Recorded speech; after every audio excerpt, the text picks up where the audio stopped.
আমি পাফি আবার চলে এসেছি তোমাদের চ্যানেলে।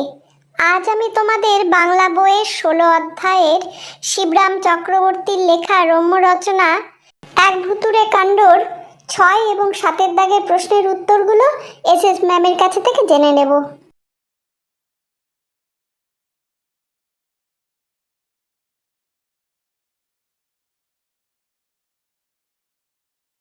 ছয়ের দাগের প্রশ্নটি হলো, নিচের প্রশ্নগুলোর কয়েকটি বাক্যে উত্তর দাও। ৬-১, সাইকেল ঘাড়ে করে যেতে হলেই হয়েছে। লেখকের গন্তব্য কোথায়?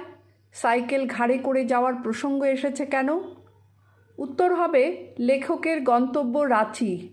লেখক সাইকেল চালিয়ে রাঁচির দিকে যাওয়ার পথে সাইকেলের টায়ার ফেঁসে যায়। যেখানে টায়ার ফাঁসে সেই জায়গাটা ছিল জঙ্গল আর জনমানবহীন। আরও ৫ মাইল গেলে গায়ের দেখা পাওয়া যেত, তাই সাইকেল ঘাড়ে করে নিয়ে যাওয়া ছাড়া কোনো উপায় ছিল না। ৬-২, যেখানে বাঘের ভয় সেখানেই সন্ধে হয়। প্রবাদটির মর্মার্থ কী? একই ভাব বোঝাতে তুমি আরেকটি প্রবাদ উল্লেখ করো। উত্তর হবে, কোনো বিপদ এড়াতে চাইলেও সেই বিপদের সামনে পড়া। আর আরেকটি প্রবাদ হলো, গোদের উপর বিস্ফোরা। ৬-৩, চিরদিনই আমি আশাবাদী। এই আশাবাদের গুণে লেখক কিভাবে পুরস্কৃত হলেন? উত্তর হবে, লেখক চিরকালই আশাবাদী। তিনি মনে করেন জীবনে কোনো সমস্যায় পড়লেও কোনো না কোনোভাবে সমস্যার সমাধান হবেই। সাইকেলের টায়ার ফেঁসে গেলেও তিনি নিশ্চিত ছিলেন কোনো ব্যবস্থা হবেই। তাই হয়েছিল। একটি বেবি অস্টিন গাড়ি চেপে তিনি রাঁচি পৌঁছেছিলেন। এভাবেই তিনি পুরস্কৃত হয়েছিলেন। ৭ প্রশ্নটি হলো, নিচের প্রশ্নগুলোর নিজের ভাষায় উত্তর লেখো। ৭-১, অনর্থক কেবল টর্চটাকে আর নিজেকে টর্চার করা। কোন ঘটনা প্রসঙ্গে উদ্ধৃতিটির অবতারণা? আর টর্চার শব্দের প্রয়োগে যে শব্দ নিয়ে খেলা তৈরি হয়েছে, গল্প থেকে খুঁজে এমন কয়েকটি উদাহরণ দাও। তুমি নিজে এ জাতীয় কয়েকটি বাক্য লেখো। উত্তর হবে, একবার লেখক সাইকেল চালিয়ে হুড্রুর দিকে যাচ্ছিলেন। যাওয়ার পথে মাঝ রাস্তায় সাইকেলের টায়ার ফেঁসে যাওয়ায় তিনি খুব বিপদে পড়েন। অনেকক্ষণ ধরে অপেক্ষা করে কোনো গাড়ির দেখা পেলেন না, এমন সময় একটি লরির দেখা পেলেন। লেখক আশাবাদী হয়ে টর্চের সংকেত দিতে লাগলেন, কিন্তু লরিটি লেখকের টর্চের সংকেতকে উপেক্ষা করে পাশ কাটিয়ে চলে যায়। এই ঘটনা প্রসঙ্গে লেখক উদ্ধৃতিটির অবতারণা করেছেন। আরও কয়েকটি উদাহরণ হলো, রাজপথ না হলেও সেটা বেশ দরাজ পথ। অগত্যা আগেয়মান গাড়ির গায়ে গিয়ে পড়লাম। এসপার ওসপার যা হোক, কিন্তু পেরে লাভ তো ডিমের। হুস হুস করে ট্রেনটা চলে যাবার পর আমার হুশ হলো। ৭-২ প্রশ্নটি হলো, গল্প অনুসরণে সেই নির্জন বনপথে লেখকের রোমাঞ্চকর অভিজ্ঞতার কথা নিজের ভাষায় বর্ণনা করো। উত্তর হবে, লেখকের রাঁচি থেকে হুড্রু যাওয়ার পথে তার সাইকেলের টায়ার ফেঁসে যায়। তিনি জঙ্গলে ঘেরা নির্জন পথে আটকে পড়েন। তখনও অনেকটা পথ বাকি ছিল। তিনি সাইকেল ঘাড়ে নিয়ে যেতেও রাজি ছিলেন না। তাই তিনি ফিরে যাওয়ার সিদ্ধান্ত নেন এবং যানবাহনের জন্য অপেক্ষা করতে থাকেন। অনেকক্ষণ অপেক্ষা করার পর একটি লরির দেখা মিললেও তা থামে না। কিছুক্ষণ পর একটি বেবি অস্টিন গাড়ি খুব ধীর গতিতে আসতে দেখা যায়। লেখক গাড়িটিকে টর্চের ইশারা করেন, কিন্তু গাড়িটি না থেমে ধীরে ধীরে চলে যাচ্ছিল। কোনো উপায় না পেয়ে লেখক গাড়িটিতে জোর করে উঠে পড়েন, কিন্তু চরম আতঙ্কে তিনি দেখেন যে গাড়িটিতে কোনো চালক নেই। এভাবেই লেখক বনের মধ্যে এক ভুতুড়ে অভিজ্ঞতার সম্মুখীন হন। ৭-৩ প্রশ্নটি হলো, বাঘের দৃষ্টিভঙ্গি ওরকম উদার হতে পারে না। কোন উদার দৃষ্টিভঙ্গির কথা বলা হয়েছে?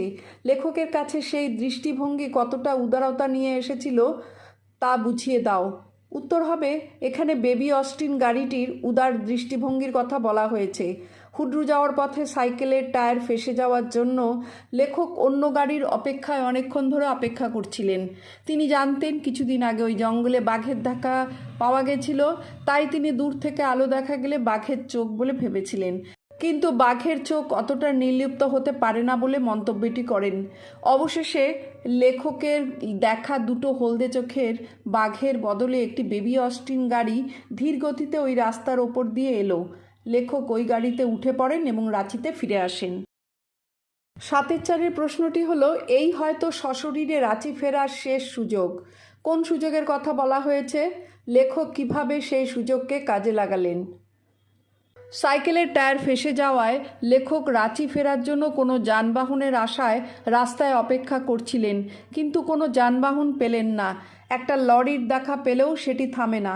জায়গাটি নির্জন ছিল এবং জঙ্গলে পরিপূর্ণ। অবশেষে একটি বেবি অস্টিন গাড়ির দেখা পেলেন। সেটি খুব ধীরগতিতে আসছিল।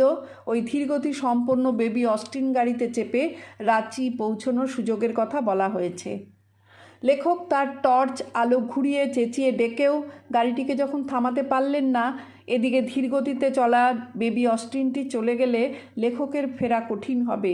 এই কথা ভেবে তিনি এক প্রকার মরিয়া হয়ে কারো অনুমতির অপেক্ষা না করেই আত্মরক্ষার খাতিরে দরজার হাতল ঘুরিয়ে লাফিয়ে গাড়িটিতে উঠে পড়েছিলেন।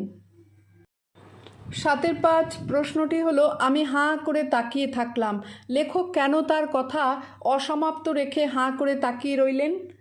উত্তর হবে, সাইকেলের টায়ার ফেঁসে যাওয়ায় বিপদে পড়ে জনমানবহীন এক জঙ্গলের রাস্তায় আটকে পড়ে লেখক যখন কোনো গাড়ি পাচ্ছিলেন না, তখন ধীরগতিতে আসা একটি বেবি অস্টিন গাড়ি পেয়ে জোর করে তাতে উঠে পড়লেন। গাড়িতে উঠে লালপুরার মোড়ে নামিয়ে দেওয়ার কথা বলতে গিয়ে বিস্ময়ে ভয়ে কাঠ হয়ে গেলেন। তিনি দেখলেন ড্রাইভারের সিট একদম ফাঁকা। ড্রাইভার ছাড়াই গাড়িটি ধীরে ধীরে ঠিক পথে এগোচ্ছিল। এই অদ্ভুত ভুতুড়ে কাণ্ড দেখে লেখক তার কথা অসমাপ্ত রেখে হাঁ করে তাকিয়ে রইলেন। 7-6 বে ড্রাইভার গাড়ি যেমন চলছিল তেমনি চলতে লাগলো। বে ড্রাইভার গাড়ি চলার প্রকৃত কারণটি কিভাবে গল্পে উন্মোচিত হলো। নির্জন রাস্তায় অনেকক্ষণ অপেক্ষমান লেখক এক প্রকার মরিয়া হয়ে ধীরগতিতে আসা বেবি অস্টিন গাড়িতে উঠে দেখলেন গাড়িতে কোনো ড্রাইভার নেই। কিন্তু হেঁটে ফেরার চেয়ে বসে যাওয়া ভালো ভেবে তিনি গাড়িতে চেপে বসে থাকলেন। ঘন্টা দুয়েক গাড়িটা চলার পর লেভেল ক্রসিং পেরিয়ে যখন প্রায় রেল লাইনের সামনে এসে পড়ে, তখন লেখক শুনতে পান একটি রেলগাড়ির আওয়াজ।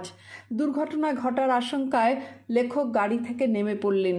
এমন সময় চশমা পরা একজন লোক মোটরের পেছন থেকে এসে লেখককে বললেন গাড়িটার কল বিগড়ে যাওয়ায় তিনি 8 মাইল দূর থেকে গাড়িটা ঠেলতে ঠেলতে আসছেন। এভাবেই বে ড্রাইভার গাড়ি চলার প্রকৃত কারণ উন্মোচিত হলো।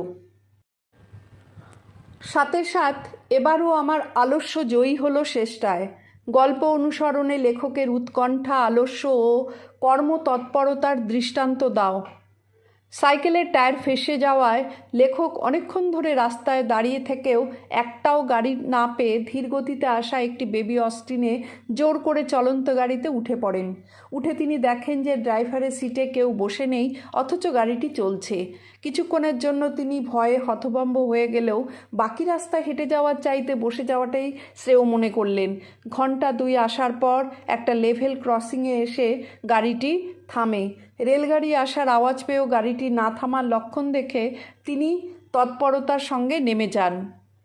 7-8 শেষ পর্যন্ত লেখক সেই বেবি অস্টিন থেকে বেরিয়ে এসেছিলেন কেন? এরপর তিনি কোন পরিস্থিতির মুখোমুখি হলেন? ভুতুড়ে গাড়ি করে ঘন্টা 2 আসার পর লেভেল ক্রসিং মুখে এসেও গাড়ি থামার কোনো লক্ষণ লেখক দেখতে পেলেন না।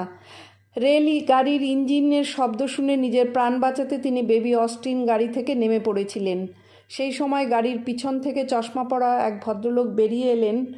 তিনি লেখককে অনুরোধ করলেন গাড়িটিকে একটু ঠেলে দেওয়ার জন্য। কাউকে না পেয়ে তিনি 8 মাইল দূর থেকে একাই ইঞ্জিন বিকল হওয়া গাড়িটি ঠেলতে ঠেলতে নিয়ে আসছিলেন। এরূপ পরিস্থিতির মুখোমুখি হলেন লেখক।